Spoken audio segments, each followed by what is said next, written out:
Chải quê anh non như cây rơi tán dần, ở nơi đón đã khơi dậy tình thương cho bao người nghèo.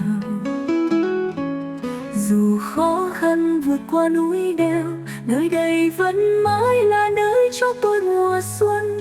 Sớm chiều nắng mùa đông lạnh giá, tôi luôn khát khao được đưa đón em về.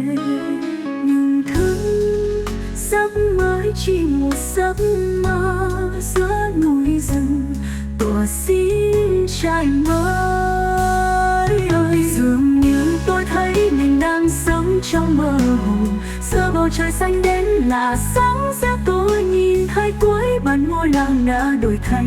Em ơi mình xuống ngắm núi đồi kia đẹp lung linh lắm, đón nào mình cùng dựng xây quê hương ngày càng giàu đẹp.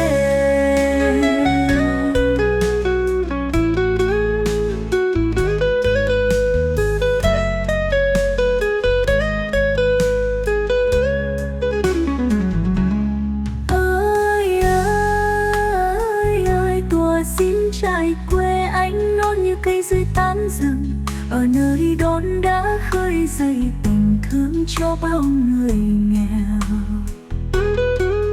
Dù khó khăn vượt qua núi đèo, nơi đây vẫn mãi là nơi cho tôi mùa xuân. Sớm chiều nắng mùa đông lạnh giá, tôi luôn khát khao được đưa đón em về.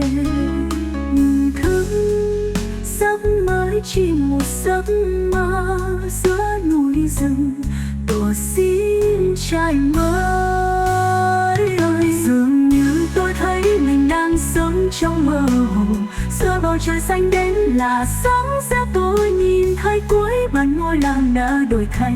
Em ơi mình xuống ngắm núi đồi kia đẹp lung linh lắm, đón nào mình cùng dựng xây quê hương ngày càng giàu đẹp. Tình gì tôi thấy mình đang sống trong mơ hồ.